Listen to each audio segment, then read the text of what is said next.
Hi everyone, I'm Kate and I'm back after an excruciating heatwave here in the UK that rendered both me and my clay utterly useless. In this video, I made a celestial witch for the 1000 sub commission giveaway, so let's get started. As per usual, I started off with the armature, my least favourite process by far, gently layering on a tad bit of foil to give it a bit of form around the midsection. I can't lie, making people is always so daunting, but soon you'll see I've improved. I mean, how can't I when all I do is thin white woman after thin white woman after thin white woman after thin white woman. Okay, I promise the next time I make a person I'll be more diverse. I guess I'm just making the same sort of image over and over to get used to the people making techniques, so when I do make something different it won't look absolutely horrible and I won't make a fool out of myself. I probably still will, but I do really want to try something different anyways. Right now, I'm just layering up the clay to make the form using shapes like spheres and slabs.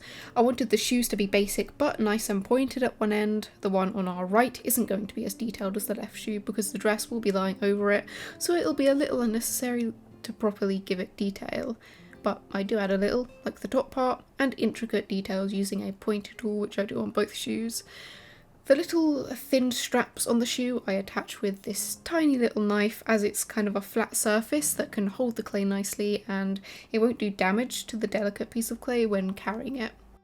As it can be quite annoying attaching clay to metal wire, I always use my trusty clay glue. However, an alternative can be liquid polymer clay if you have any. The next step on our agenda is to use Cosclay to make the hands. I usually use Cosclay for hands as it allows them to be slightly flexible, so if anything unfortunate happens, they're less likely to snap so easily. Unfortunately, Cosclay can be quite annoying to work with in the current heat. I'm not joking, it was so sticky, even the medium type, which is usually easier to work with than the soft type. But I managed by using little pieces of wire to hold the fingers in place. Before making the other hand, I switched to making the long staff, adding juts of clay to make it more wood-like, giving it a nicer, more rugged, I guess, kind of form. I start making the first of many stars before I realised the best way to make them is not like this, so ignore this. I'll show you an easier way to make stars later on, instead of just pinching out corners like this. Very silly of me. I do really like flattening out the sides though to bring a point to the middle. It looks pretty cute. I add it on top, giving it a rim of wood before cutting off slices to give it slightly harsher edges like wood would have. And I make thick, long indents with this pointed silicone tool so that the wood has a nice amount of depth before switching to my trusty pointed ball tool for the proper texture, roughing up and scraping into the clay so it has a yummy texture. Very yummy and nummy, and I would eat it if it were some sort of weird pastry. But whenever I see even the slightest lack of detail, I jump on it. For example, I get some clay, make it nice and twisty by twirling it between my fingers, then I wrap it around 3 times at the bottom here and then a separate other 3 times up at the top. Just to add extra detail, that's pretty much the only reason. Design. The wooden staff honestly would look quite boring without it, so I'm glad that I did it. Of course, we can't forget the other hand, so I use more Cosclay, adding the fingers around the staff, holding it nice and strong in her hand. Once that's done, I use more Cosclay, again, making a very awkward shape, which I kind of got a little bit wrong, but it worked out anyways, because you know me, I'm an absolute master at sculpting. Sarcasm. And I make this nice, long, droopy, witchy, sleeve. I don't know why can't I figure out what it's called. Doesn't it have a name? Like a, I don't know. It's a long sleeve which droops out. I have a cloak which has these sort of sleeves, but for some reason it's lost in my brain. I don't know the name for it. But it's quite difficult to add them because they folded weirdly, so I had to do a bit of clay manipulation to get them to stick. But something that was a little bit harder than those sleeves was the bottom of the dress. Approximately 5 times I tried to make this bottom. Why? Because you see that little bit that stood up? I couldn't get it to stand. I couldn't figure it out. I kept trying different ways to do it, and if I were to show you all of them it would take far too long. So this is what you get. You get the final result so that you don't have to fumble around like me. I do add a slit down the leg there, kind of across the thigh. I did have, you know, when talking to the person who wanted this, there was a bit of inspiration from someone called Elvira, I think the name is. I feel like I should know who that is. So yeah, I kind of followed that sort of form for the body and the dress. I'll put a little image on the screen, I probably already have. And then I move on to the face. When making faces, I've learnt that using not Cosclay, Super Sculpey Firm is the best type of clay to use, as it holds its shape, and also because it's grey, you can see all of the little creases a lot better than in the pale, fleshy skin, my skin, coloured clay. It's just generally easier to use Super Sculpey Firm. Unfortunately, I ran out of it, so I had to order some, and it took like a whole 2 days to get to my house, and luckily it was on the days where I was sweating my body parts off, and yeah, gave me a reason to just sit back and not have to sculpt while in this absolutely horrid heat. If you live in the UK, you probably know that it's pretty horrific right now. Slowly it's calming down though, I think. Oh, I can't wait for winter, I love winter. Now you see this kind of weird glossy thing I put on the face, that is clay softener. That makes it so that all of those little annoying bumps and creases get just a little bit smoothened out so that I don't have to do as much sanding down on the face. Remember how earlier I said that there was a different way of me making stars? Here it is. Instead of just poking out little protrusions, I cut out the star to give it its nice form. As these stars are going to be flat on the chest for the necklace, I only need to make it one-sided. Later on, I make it two-sided, and I'll tell you how I do that using this technique. I attach each one using a little bit of clay glue and twirling some clay like I did for the staff earlier, but a lot thinner by making the string of clay itself thinner, but also twirling it a lot more to give it a tighter sort of twirl. To attach the belt onto the main body, I use, of course, clay glue so that it sits nicely and doesn't slide around on the baked body, which I forgot to mention. I did bake it quite a few times in this process. I then go and make one singular potion bottle. I don't want to make multiple, as instead of there being lots of potions around the waist, there's going to be lots of stars, which again, here I'll put down. I put the bottle down first, although I do take it off in a few minutes when I'm trying to add the connection between the belt and the bottle itself, like I do with those stars, as I want it to actually go underneath the bottle. So I have to take it off, which isn't my proudest moment because I always pride myself on doing things in a good order. I always say that, and yet I prove time and time again that I can never actually order things properly, so I don't know why I'm always preaching that. Once I attach them all on, I add these sort of cuffs around the arms, and then I make the hair. And then I make the moon. Wow, I'm really good at editing. I make the moon, not the hair just yet. And I do it the similar kind of way to the stars, using the Super Sculpey Firm, flattening it out and making it squishy looking. Then I make the hair using Cosclay. The first time I try, I use a silicone tool to get in the texture, but then I switch to this pointed tool, which adds those lines in a lot more effectively. I'm also getting better at doing hair. This is a very good proof of that. This texture adds sort of, I can add locks of hair while giving it texture instead of just making them flat and plain like I have done in the past. I do go curly on the sketch, which I will show you at the end once you see the finished result.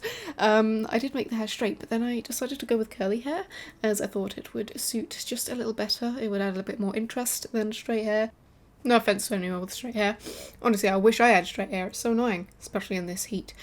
But anyways, I make these little strands, again using this sharp tool.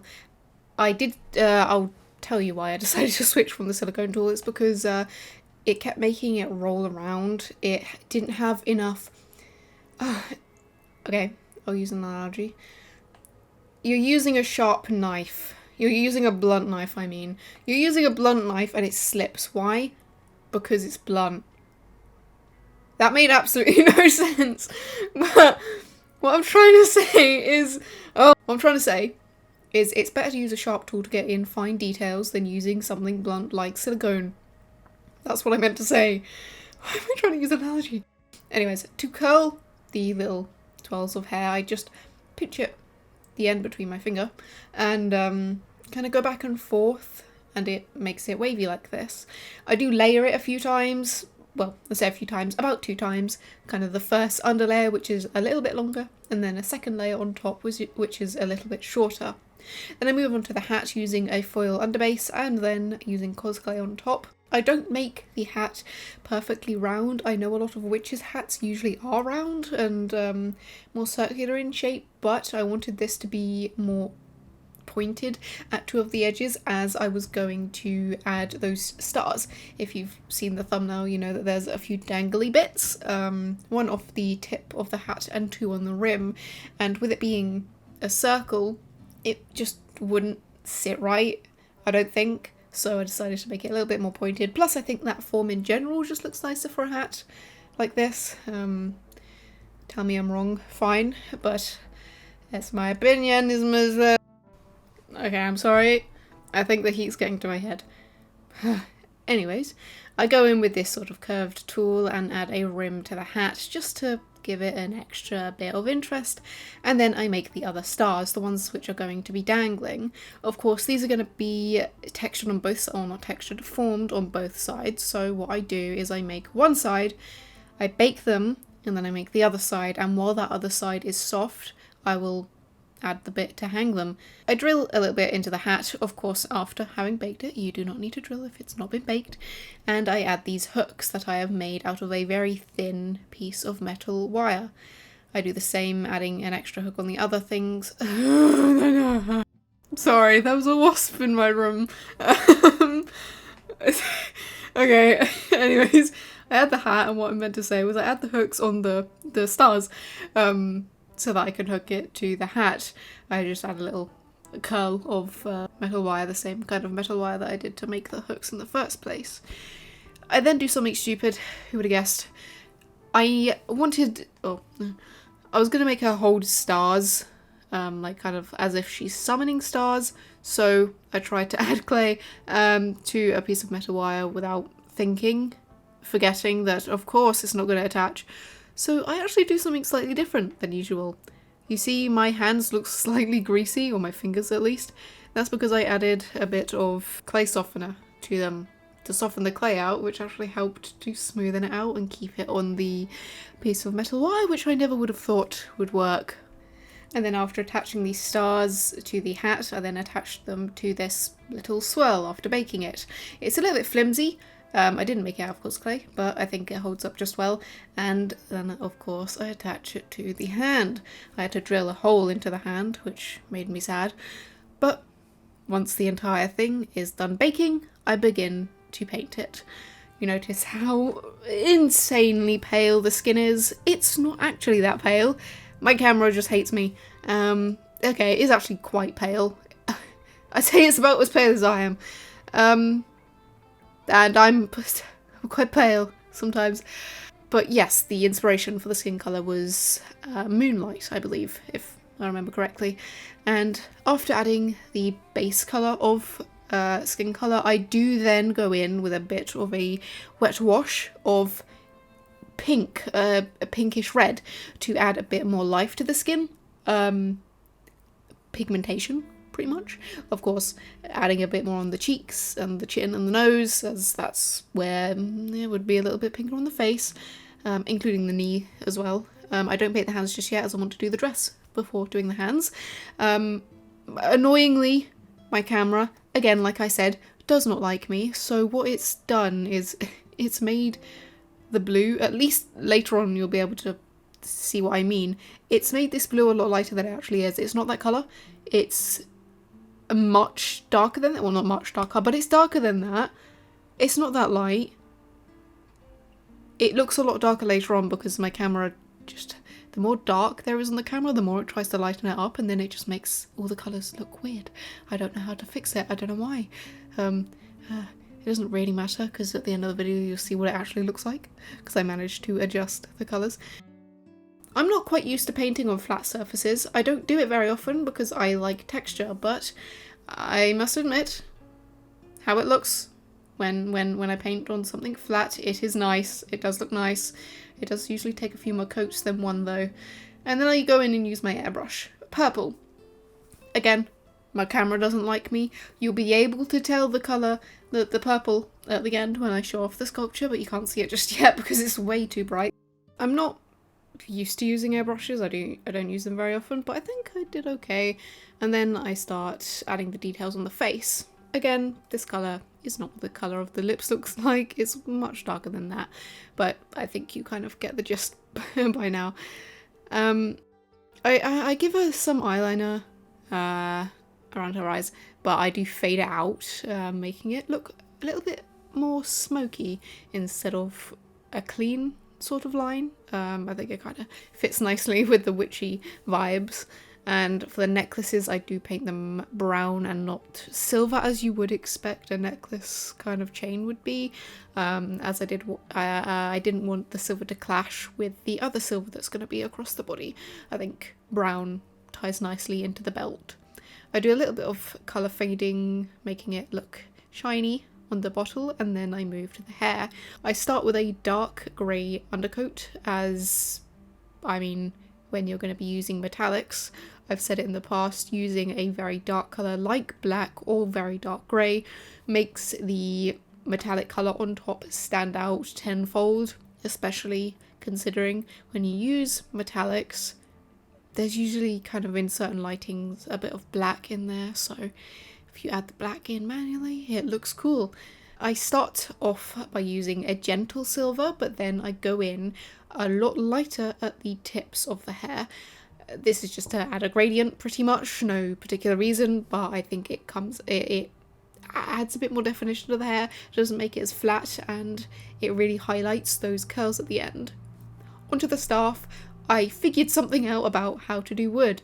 Of course I've done wood so many times before, but usually when I do dry brushing, I say do dark colour underneath, light colour on top, it brings out the highlights. But I've recently realised when it comes to wood, it's much better to do a darker colour on top. Of course, when you have wood, the inside of it is a lot lighter than the outside, so when you dry brush a darker colour on top, it gives it that sort of wood bark look to it, and it looks a lot more like wood than how I've done it in the past, and I much prefer it this way. I will stick to using that from now on. Then I just paint the hands, nothing too special. Of course I do the pinky wash, honing in on the knuckles especially, but I don't really need to show that as I did it on the face and you saw. Next I just paint the moon and the stars, this sort of creamy yellowish sort of colour, I guess. That's kind of the closest it is. I don't want them to be silver. I was going to paint them silver like I did on the sparkles that she's holding or summoning, but I realised I think a yellow sparkle would look much better for the ones on the body, the synthetic ones I guess, compared to the ones in the hands, because they're supposed to be summoned, if that makes any sense. Now, you've seen me make mushrooms before, you know how I always say the more little tiny little teeny dots there are, the better. So you'll see me here adding lots of little dots, not nearly as many as I've put on some of my sculptures in the past, but lots of little dots fading into a fewer amount of dots up at the top. These are stars, as if her dress itself is made of the galaxy. Bunch of little stars, some bigger, some smaller. I do the same in all of the sections where there's purple. I put more stars there, like the tip of the hat, the sleeves, and the bottom of the dress. The final touch is to give it its gloss. I gloss all over the body. The only bits I don't gloss are the wood and her skin, as I want them to both be matte, and of course there's no reason for them to be glossy. But anyways, it's done. Thanks for sticking around to the end. I think this really was such a sweet idea for a sculpture, and named by the commissioner. Her name is Marjorie. I hope I pronounced that right. I really love witches myself and have wanted an excuse to make one for a while, so I think this was great, especially with the celestial star theming. It's also very nice making something that's a bit dynamic with pieces that can move. It makes it more interesting. Again, thank you to Gothic Geek 92 for this fabulous idea. I can't wait for our next subscriber milestone so I can do another giveaway. On that note, make sure to subscribe if you enjoyed the video and want to help me keep growing. I appreciate every last one of you, whether you interact or not. It's awesome having come this far. Until next time, it has been a pleasure. Ta-ta!